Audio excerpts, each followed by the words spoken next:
In this video, I'm going to be breaking down exactly what the buy box on Amazon is, how you can win the buy box, and how winning the buy box is going to massively grow your Amazon business. But if you're brand new to the channel, my name's Warner Fields from Fields of Profit. I'm a full-time 7-figure Amazon seller, and in this video, I'm going to be breaking down the specific factors that help you win the buy box on Amazon. But before we do that, I just want to quickly explain what the buy box is on Amazon. So whenever you go to a listing on Amazon and you see that add to cart button, it says buy now. That's what we're going to be talking about in this video. That's where a huge percentage of sales on Amazon come from. So you need to understand how to win it. But before we jump into it, if you're new to the channel or want even more free resources to learn how to sell on Amazon, linked directly beneath me is our completely free Amazon seller Discord community. There's over 35,000 people in there showing a ton of free information. But without further ado, let's go ahead and jump into it.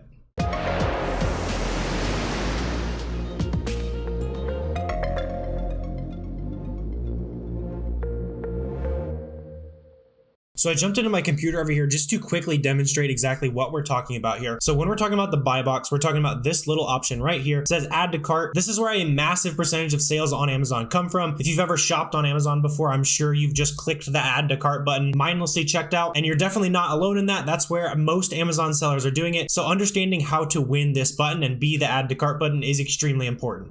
So with that said, I'm going to go ahead and start breaking down the specific factors that are going to help you win the buy box more, starting with the absolutely most important factor to winning the buy box, which is your shipping speed or your fulfillment method, which when you're selling on Amazon, you pretty much have two ways that you can fulfill orders to customers. Number one, you have FBA, which is merchant fulfillment. That's where you're shipping directly from you or your warehouse directly to the customer. You can also do FBA, which is where we ship from ourselves to Amazon's warehouse. And then whenever the customer buys it, they'll pick and pack it, ship it out to the customer for us. That's how you get that prime shipping as a third-party seller. And so since you do get that 2-day prime shipping when you're doing fulfillment by Amazon, the buy box tends to massively favor FBA sellers, even to the point where you're going to be able to charge a premium for your FBA items on Amazon. I mean, it completely makes sense. If you were a customer, you'd probably be willing to pay that extra $1, maybe $2. Sometimes the prime bump can be even bigger than that as well. So definitely make sure you're taking advantage of that when you're looking at the buy boxes on Amazon listings. And a specific use case for that idea is, let's say you're jumping on a listing where there's 4 merchant fulfilled sellers and there's no other FBA sellers, even though there's already 4 other sellers on that listing. If you jump on that listing as an FBA seller, you're naturally going to win a much larger percentage of the buy box over those sellers. And if you're able to stay in stock and you have great metrics, all that kind of stuff that we'll continue to talk about in this video, you could even win the buy box over them completely and get all of the sales. So then when we're talking about winning the buy box, the second most important factor is price. Obviously, people are going to be willing to pay a premium to get their items a little bit faster with that FBA shipping. But if your prices are 100% higher than the merchant fulfilled sellers, most consumers are not going to pay twice the price for the same exact thing. There is usually going to be a little bit of a bump between those two price differences, but your price is extremely important, especially if you're competing with other sellers who are also FBA sellers. You're generally going to have to match their prices, which, by the way, you should very rarely undercut your competitors on purpose. I know a lot of brand new sellers tend to jump in and they think they have to undercut the competition by a penny, 2 pennies, whatever it is, and that ends up leading to price tanking. It's called a race to the bottom. So don't be that guy. If you match the price of the other buy box sellers, you're going to evenly rotate sales among you. Assuming all the other factors of the buy box are constant, you're going to be sharing roughly equal sales with those other sellers. So definitely make sure you're matching the buy box price if that buy box has been given to FBA sellers. If the buy box is being given to FBM sellers, as we just talked about, you're going to be able to charge a little bit of a premium there, but price is extremely important when you're talking about the buy box. And since price is so important to winning the buy box on Amazon, that's where tools like repricers come into play. I use a tool called BeCool, which kind of automatically monitors the prices of all my listings on Amazon. And so that tool kind of monitors my pricing overnight and continues to make sure my pricing matches that buy box pricing. Sometimes they'll even raise the prices to increase the price of the buy box. So having a tool like that is really awesome to make sure your prices are staying competitive. So those two factors are by far the most important factors to winning the buy box, especially if you're an FBA seller. One other thing I will add into that conversation, especially when you're doing FBA, is that Amazon's algorithms tend to reward those people who do stay in stock longer and they're able to consistently be on those listings. So if you have a listing that you're selling a ton of product on, do your absolute best to make sure you can stay in stock on that listing, because the longer you do stay in stock on those listings, the more Amazon is going to favor your account. They're going to trust your account. They're going to know that you kind of know what you're doing. You're able to forecast inventory. You know when you have to put in those restocks. Amazon's algorithm is going to go ahead and trust your account more, and you will see a slight uptick in buy box rotation as you continue to stay on a listing, especially when you're doing FBA, but it also applies for FBM sellers. So those factors are by far the the most important for FBA, but if you're doing FBM, it's important to make sure all your other metrics are looking good. Your order defect rate, your late shipment rate, you want to make sure any of those problem metrics are absolutely as low as possible. If you have high late shipment rates, I mean, it naturally makes sense that Amazon is going to favor your account less than the seller who's never had a late shipment, right? So they're going to know that other sellers are more trustworthy. They're going to give them more sales, and you don't want that. So make sure you're shipping out your stuff on time. Make sure you're shipping out the correct stuff. Do your absolute best just to provide a good customer experience. And then when you do that and provide a great customer experience, algorithm's going to reward you more and you're able to sell more and more stuff.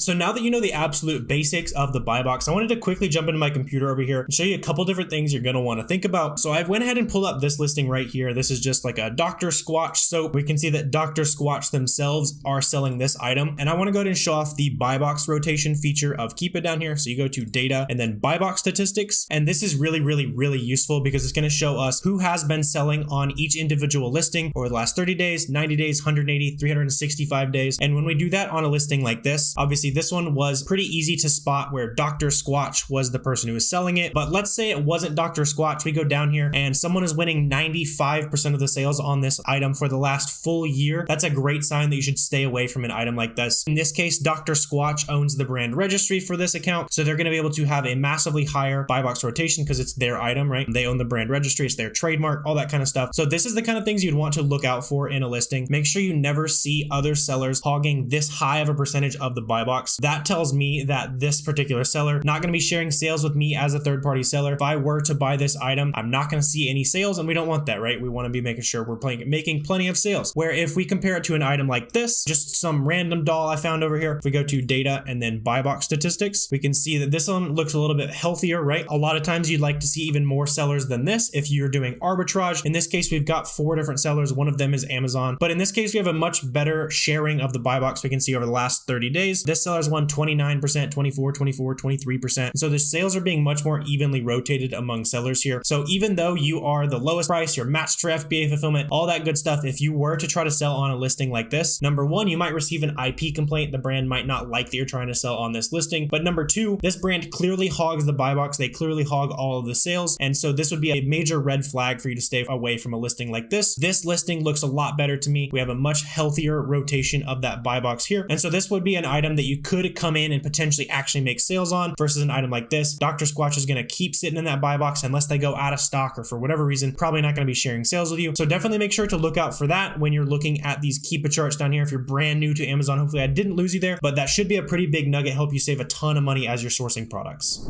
So I hope you guys enjoyed this video and fully understand how to go out and dominate the buy box as an Amazon seller. If you do have any questions or comments for me, feel free to leave those down below. I'm always happy to answer those. Feel free to hit that like button, subscribe, all that good stuff. Helps me out with the YouTube algorithm for sharing some value with you guys. But I really appreciate you guys watching, and I will see you next time.